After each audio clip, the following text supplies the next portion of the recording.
got that. And we're gonna touch a little Major League Baseball. We didn't talk no Major League Baseball during the season. But we of course we gotta jump on it because the playoffs right now. We're in the NLCS, right? Yeah. NL and ALCS. We got 4 teams left in the playoffs. We're gonna hit the National League first. We are left with the Milwaukee Brewers, who finished the season 96 and 67. They had to play an extra game against the hometown Chicago Cubs. Brandon's team won 3-1. They ran through the Colorado Rockies, swept them in the series, the NLDS series, 3-0. Then they're going up against the Los Angeles Dodgers, who finished the season 92 and 71. They had an extra game. I forgot about that against the Rockies. Yeah. 5-2. They went on to play the Atlanta Braves in the NLCS. They beat them 3-1. So, once again, we got the Milwaukee Brewers going up against the Los Angeles Dodgers. I think they played tonight. Somebody played tonight. I can't remember. Yeah, they played tonight. Okay, so now we got the matchups. The Brewers, Dodgers. I'm going to give you my little 2 cents first. I like what the Milwaukee Brewers are doing. They're the Cinderella of the MLB right now in the playoffs. They walked down Chicago Cubs. What was it? The Cubs had a 6-game lead at the beginning of the month. And 5 or 6, yeah. Yeah, they ended up playing them in that extra game and beat them. Christian Yelich, hopefully I said it right. If he ain't the MVP, we might as well go ahead and say he's the MVP. They got Mike Mustakic over there. Kane, I can't remember. Lorenzo Kane, I think that's the name. He over there. Pitching wise, it ain't nothing really, other than reliever Josh Hader. I think Wade Miley over there. We always say defense wins championships, and I guess you agree with me that pitching is the defense of the team. Yeah. But then you're going up against Clayton Kershaw, and I know he's not a superstar in the playoffs, but he still got an arm on him. Pedro Baez relieving. They're going up against the bats of Cody Bellinger, Matt Kemp, Justin Turner, Yasiel Puig. I like what the Brewers. Like I said, I want to pick the Brewers. The Dodgers, there's just too much on the Dodgers squad, so I'm gonna go ahead and say the Dodgers over the Brewers. What you got, bro? Yeah, it's the pitcher from the Brewers and got them this far, so you can't discount that. Especially they relief pitching, not so much they starting pitcher. Mm-hmm. But I think the Dodgers got the experience and star power going for them right now.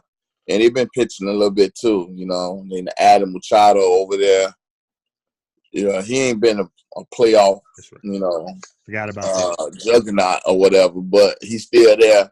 Like you said, Kershaw, the same thing. Not a juggernaut, but he's still there. So I like the experience of the Dodgers in this series, so I'm going to take the Dodgers also. Okay, cool. Let's go ahead and move on to the ALCS. We got the Boston Red Sox going up against the Houston Astros.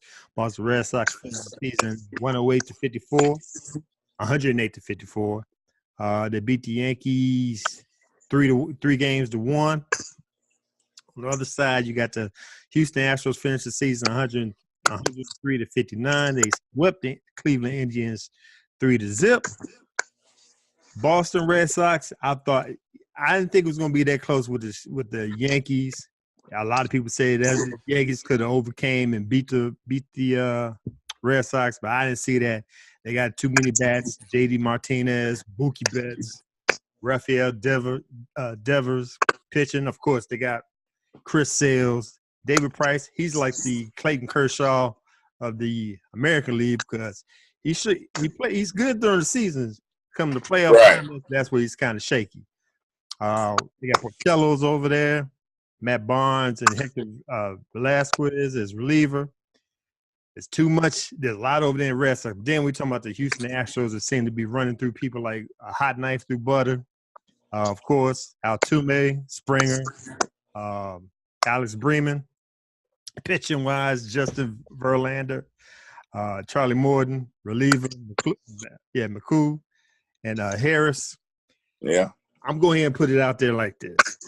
I like the way the Boston Red Sox seem to gel as a team during the season. But the Houston Astros are the defending champions. They look like they ain't lose a step. All that being said, I'm gonna go ahead and make a bold prediction. You ready for this, man? Yeah. Whoever win this series, Oh win the yeah. whole thing. That ain't bold. I thought I was going okay. Yeah, well, that's my prediction. Okay, I thought it was bold, but that's all right. Yeah. We go with the Houston Astros, man. It's gonna be that's the series everybody gonna watch. I think it's gonna be a good series. It might stretch out to 7 games, but I'm gonna go ahead and pick the Astros over the Red Sox. What you got, bro? Yeah, I think the same thing. I think it's gonna be a good series, and your World Series champion will come out of this series. Mm-hmm. Both teams evenly matched up to me, though. They both got hitting. They both got pitching. So it's basically gonna come down to execution. Boston's done it all year long. Houston coming off a World Series title. So it's gonna be interesting. But I like Houston in this. Okay. I'm gonna go. I think everybody, is picking Boston. They had finished with the best record or whatever, but I'm gonna say we're finna have a repeat champion in baseball this year. Okay. Gotcha. So we agree on both series, huh? Right. Cool. Got you down. Let's go ahead and do our NFL picks, bro. Last week, week 5, I went 8-7. My partner crime here, Brandon, went 7-8. It was a trip that I don't even know how to even look at that week. It was teams supposed to be winning that didn't win. I'm looking over. Well, we knew about the Patriots over the Colts. I didn't see my Denver Broncos losing to the Jets. That 34-16. Packers lost to the Lions. I didn't see that coming. What else out there? I think we both picked the Falcons. That didn't work out right. They got beat down by the Steelers 41-17. I think we both picked the Chiefs on this one. But I think the Chiefs was going to beat the Jaguars down 30-14. But then again, they got Blake Bortles as quarterback. Anything can happen. Hey. I think I picked the Ravens, but Browns won 12-9. That was a defensive game in overtime. Bills over the Titans. Can't call it. We didn't pick that. Yes, man, it's crazy. Cardinals over the 49ers. Didn't see that coming.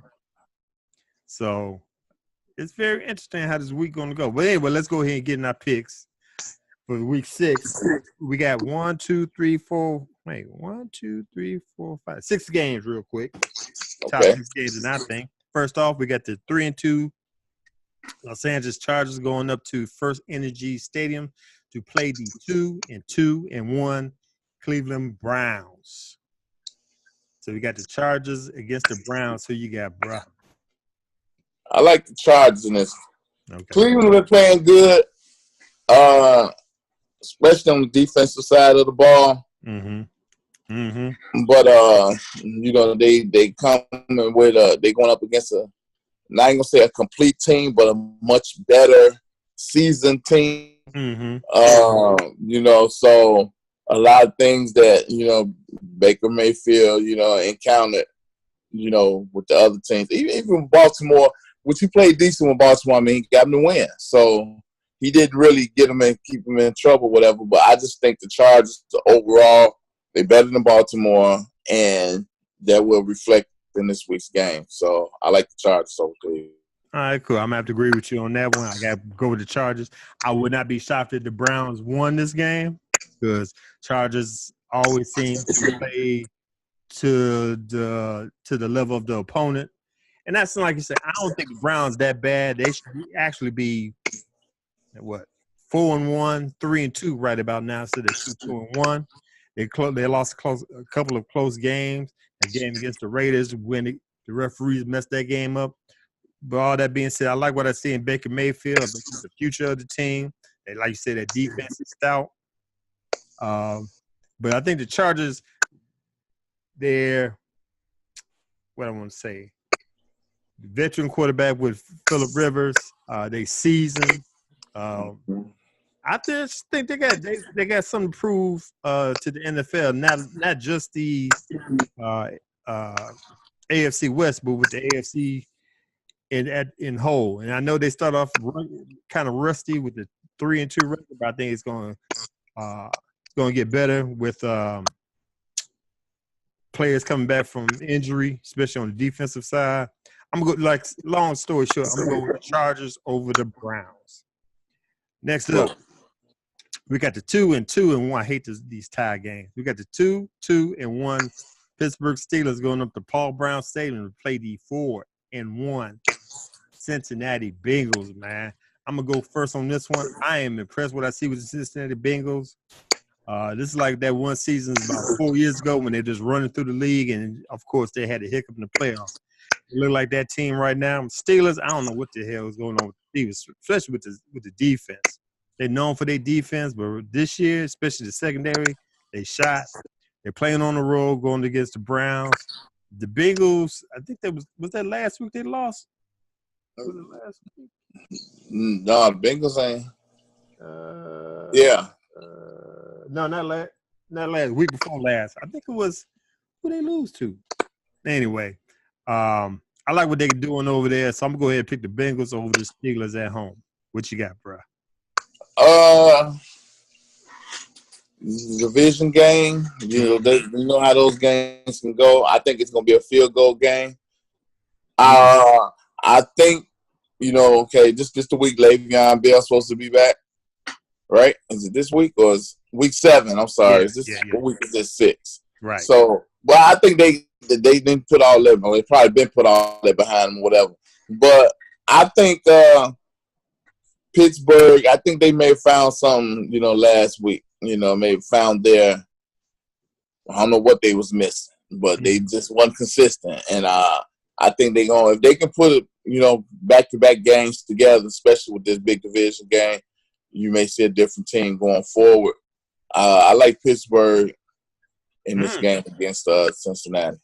Okay. Got you down for Pittsburgh. Next up, we got the undefeated Kansas City Chiefs, 5-0, going up to Gillette Stadium to play your 3-2 New England Patriots. I would love to pick the Chiefs to win this game, but they're going to Gillette Stadium. Patriots, we know what we get with the Patriots. We got Young Buck and Mahomes going up against the GOAT, Tom Brady. Bill Belichick against Andy Reid. I think it's going to be a closer game than we think. I think either last year before last, when Kansas City went up to New England, they beat them down. I don't know if I can see that with this new quarterback. Even though the quarterback is playing out of his mind now, I think the Patriots are going to put him in check. Hate to say it. Go ahead and pick the Patriots over the Chiefs. Who you got, bro? Yeah, I think Belichick going to show the rookie quarterback a lot of stuff he ain't seen yet. And that's going to just, and I'm sure Andy Reid is going to do everything to prepare him because he know his opponent. Mm-hmm. But with all that being said, even going back to last week, if Jacksonville had a quarterback, Kansas City would have lost that game. True. I think they'd have lost that game. You can't get one of the top offenses in the league 4 turnovers, 4 times to work with the ball, but Jacksonville did. So I think this week going to be different. New England definitely ain't going to give them 4 turnovers. And they play a little better defense than people give them credit for. I like New England in this. Okay, gotcha. Next up, the 2-2 Buccaneers going up to Mercedes-Benz Stadium to play the 1-4 Atlanta Falcons. Buccaneers started off like gangbusters until they ran up into who they lose. I think the Patriots first, and then they got curb stomped by our hometown Chicago Bears. The Atlanta Falcons, I don't even know what to call this. They should not be 1-4. Can't blame it on Steve Sarkisian because he's doing good on the offensive side. Defense is messing up again. They lost, I think half the defense is on injury. But it shouldn't be limping like this. You got too much on offense with Matt Ryan, Julio Jones, the rookie Ridley. Can't remember his first name. Mm-hmm. They got too much stuff on offense to be losing. They only win one game so far.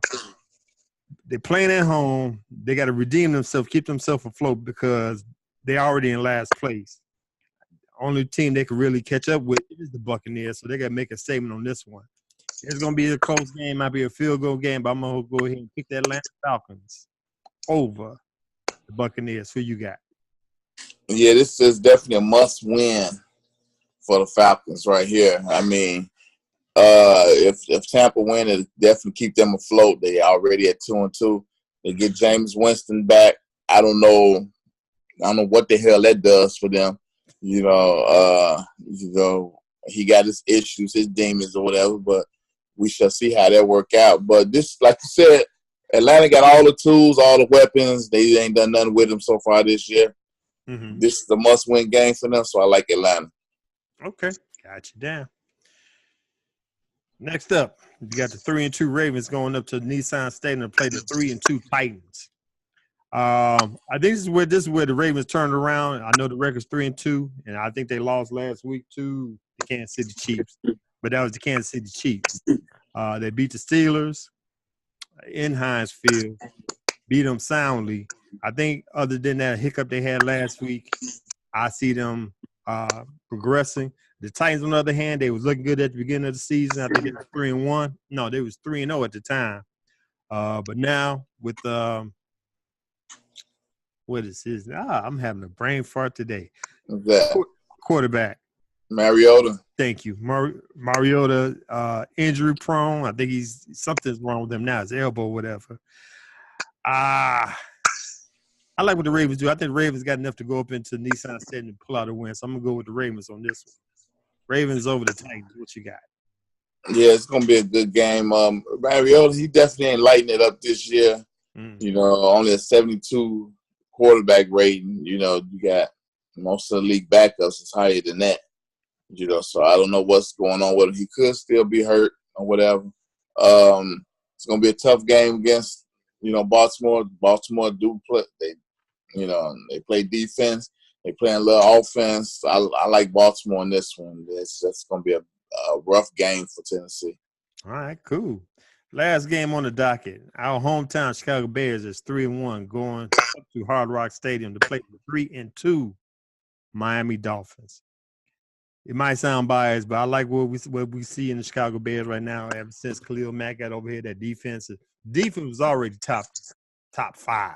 Then you added Khalil Mack, and just showing you how a defensive-minded team, a defensive dominant team can run through the league, no matter who they play. Miami Dolphins, they shocked the world at the beginning until they ran into the New England Patriots, who kicked them in the face 2 weeks ago. Nothing against what is his name? Gacy, the head coach. They used to be a coordinator here. Oh, was it here or was it my Denver Broncos? No, it was here. It was here. If Trubisky could play like he played before the bye was last week, so that's a plus for I don't know if it's a plus for the Bears. I think that bye came in a little bit too quick because we seen what Trubisky had with the 6 touchdowns and 300-some yards passing. Then you're going to cool him off with the bye. I think that was at the wrong time. Let's see how he bounced back. I ain't looking for a 6-touchdown game, but I want something close to it where he's not scared to throw the ball. He looked like a gunslinger that week when they played the Buccaneers. I want to see that. I don't care if you have 2 interceptions in that game. Sling that ball out there like you did 2 weeks ago. If they do that, it should be an easy win up in Miami. So I'm going to pick the Bears over the Dolphins this week. What you got? Yeah, that was interesting what you said about the bye, with the timing of the bye. I had never looked at it like that. Mm-hmm. So I think that was interesting. But, hey, they look like they opened up, you know, a few more pages of the playbook a couple weeks ago. And he looked like he had fun with it. You know, they set him up the coaching staff, so where he can get some easy throws, easy touchdowns. I mean, a couple of them touchdown passes. I know one of them for sure was like a shuffle pass or whatever. Mm-hmm. So, but it goes down as a touchdown pass. So, the numbers make him look good. He feels good. Team's good. And, the defense, they wreaking havoc in the league. I'm sure they're going to continue that against the Miami Dolphins and Ryan Tannehill. So, yeah, I like the Bears in this one here also. All right, cool. Those are picks. You can see the rest of our picks on the Get With It Sports blog page at getwithitsports.wordpress.com. All right, bro, let's go ahead. If you got anything else you want to throw out there, we can close shop. No, we good, man. We good. Yeah, all right, cool. The crew here at Get With It Sports want to thank you for taking the time to watch the 2 Cents Popular Sports podcast. Once again, while you go ahead and click the subscribe button, thumbs up, thumbs down, but hit the subscribe button so you can be alerted to all the new episodes we have here at Get With It Sports 2 on our YouTube channel. You can find us on Twitter, me at Get With It Sports, my partner here, Brandon, at LEB412. Read the post on our blog page at getwithitsports.wordpress.com. You can follow us on Facebook, Instagram at Get With It Sports. You need to get in contact with us via email. Go ahead and hit us at getwithitsports2. That's the number 2 at gmail.com. Once again, I'm your boy Glass. And I'm Brandon. The best tag team tandem out here in sports talk. And as always, be good, be safe, get with it. Peace.